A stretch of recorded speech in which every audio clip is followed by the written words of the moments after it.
Okay, and do the time loop theory. Fine. Okay, so so going to the time loop theory for Boruto, a lot of people have been saying that, like, it's possible that this is like a future Boruto that came back to the past, or it's a different timeline, or different dimension, different universe, alternate universe, whatever they want to say. There's a lot of ideas going on about this, and Kuro made a video. So the most interesting thing about your video to me was actually the fact that either you listed it so little or you didn't list it at all. The fact that, like, you didn't list that this usually comes from the idea that it's like a Dragon Ball reference, especially with, like, the Cell Saga, Android Saga, whatever. The fact that you didn't include that and you just talked about everything else is interesting. Man. I love that because it's like the most obvious thing, but then, like, you're going more in depth with it and just skipping past that. I don't know. It was just cool to me. That's like the first time I saw that like that. But yeah, so it's like Dragon Ball is like the thing, and they reference Dragon Ball all throughout Boruto. In fact, also in Two Blue Vortex, they reference it a lot. Oh, So they definitely could Kishimoto style. exactly they could be going in that direction. But you did mention the flash forward scene in your video. I'll let you go ahead and take it away from there with explaining that. I thought it was interesting. Never thought about that before either. Flash forward scene. Which part Where of the video was that? Boruto's dialogue is like, "There's no other option," or "There was no other Oh way." yeah, They're talking. yeah, yeah. Ever since I saw that scene, I've actually honed in on that. I don't know why, but now I know why. It's I thought that was interesting. Yeah. yeah, the wording there, it gets me every time because it's like, was this the only possible outcome? The usage of the word outcome is what really strikes me because he really could have said, was this the only option? He could have said, is this the only way this could have happened? But the word outcome, like it draws my attention to, like, other possible outcomes. Like but Boruto at this point in the story, I'm guessing that Kawaki still as, very stubborn. I don't know if stubborn is, but like very focused when it comes to ideals. Boruto knows that Kawaki isn't like the very wishy-washy type of person. Kawaki says his ideals to something, he sticks to it, right? So this is a Kawaki who Boruto is known for years to be very vindictive in his manner of.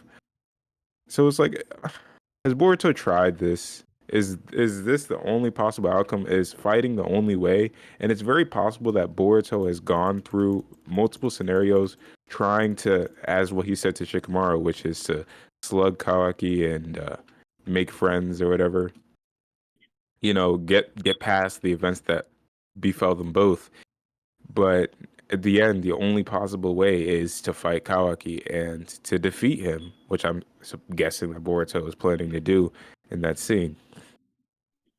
Exactly. And shout out the Spider-Verse movie. You also mentioned it's basically the same idea of like a canon event to where no matter how they change the timeline, it's inevitable. It has to happen that Boruto and Kawaki are going to fight. It's like fate. I was going to say, Across it's all kind of like timelines. Attack on Titan, where Eren says, like, I tried all these outcomes, but this was the only possible one. It's not inherently, because obviously if you, ignoring the Boruto time travel arc stuff, it could just be a thing to where what's the word? The type of timeline to where it's always the same no matter what. You just can't change it. In the case of Eren, it's like Eren's just always going to do the same things. In this case, Kawaki could be compared to Eren. It's like no matter what happens, Kawaki's always going to try to end the Age of Shinobi. Do the same things.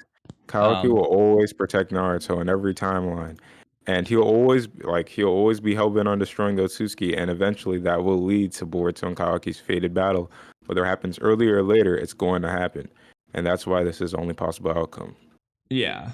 And Kuro made a video on this, so I'll put the link in the description of that whenever people are watching this after the fact. So definitely go check that out to get his thoughts on that. I did want to explore a couple other aspects of this that weren't in that video, though, so best of both worlds.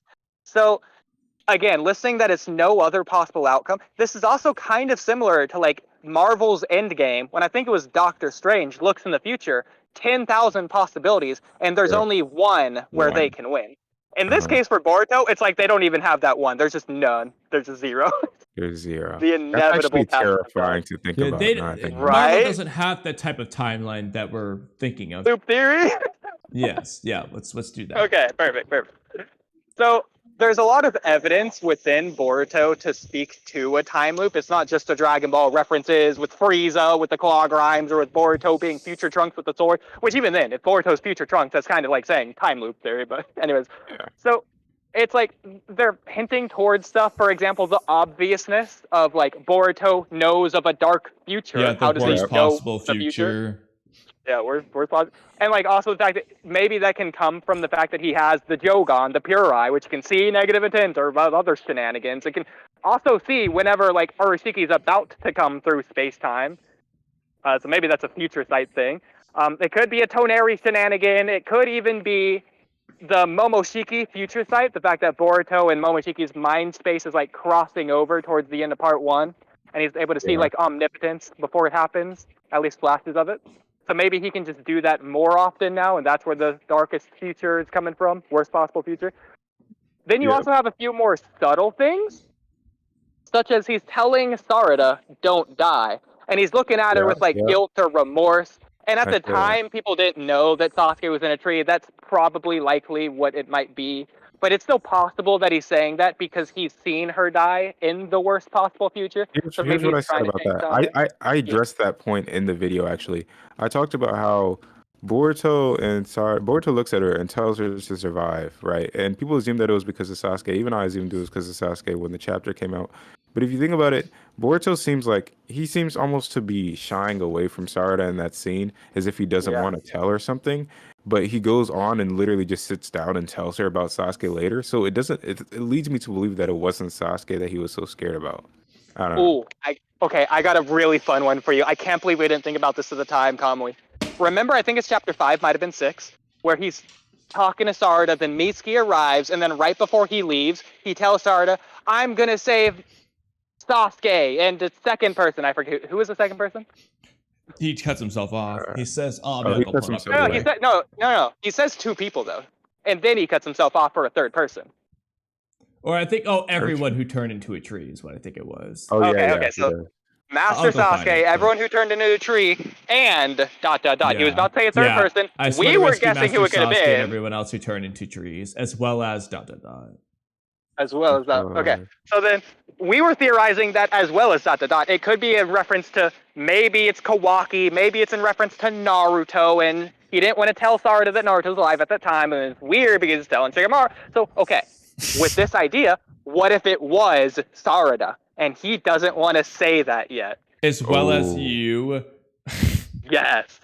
But why? No, never mind. I'll be back. Like...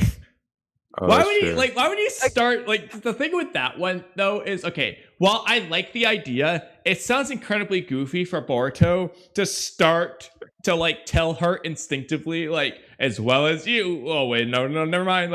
I feel like again, it's the same thing. Naruto feels like an easier slip up, or even Kawaki.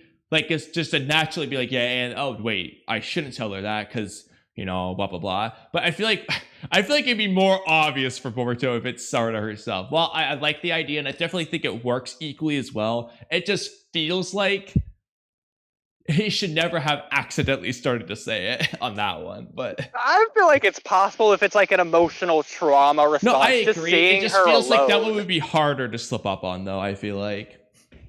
Okay. I can see both sides with that. Yeah. I can see both sides as well, so that's fair. Same, exactly. So, that's why we're roasting both sides.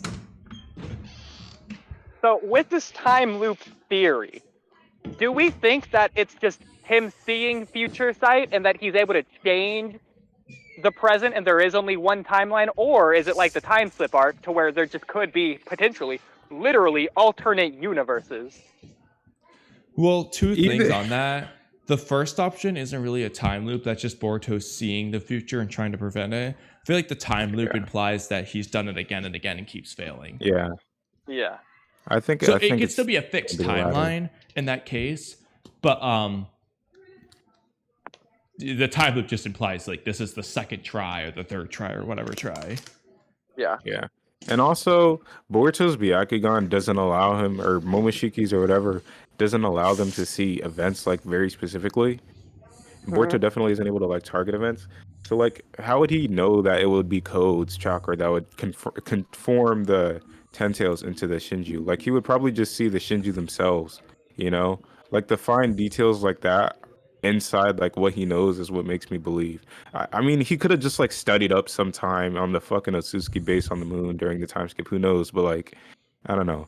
Just Well, those but small that's extra details. interesting because no, I agree. The thing with that is he doesn't know. He provides that as his theory, but then again, the fact that he sees the darkest future, how is that a theory if he knows this happens anyways? But then also, it seems like when he's talking to Shikamaru, there's also something about the future that he's not letting on yet that even now we don't know because Shikamaru's like, Boruto, what do you know? And Boruto's like, dot, dot, dots. Yeah, that's true. There's Yeah. so much Seems like with Boruto now. Yeah. Very interesting the fact that he's not telling anyone because I don't think that's an omnipotence thing, but it could be along the same line to where he doesn't want to freak them out by telling them what's going to happen because he wants to almost like not accept the current circumstances, but like change the future himself rather than relying on them to just go down the same path that they've walked so many times before that he's seen them walk. Maybe in the past he did tell them, and then that led to an earlier death or a different death. And so now he's just trying to do it himself. And Why the he's only strong. possible outcome, of course. Exactly, yeah. Exactly. And so that actually gets into an interesting thing as well. Only possible outcome.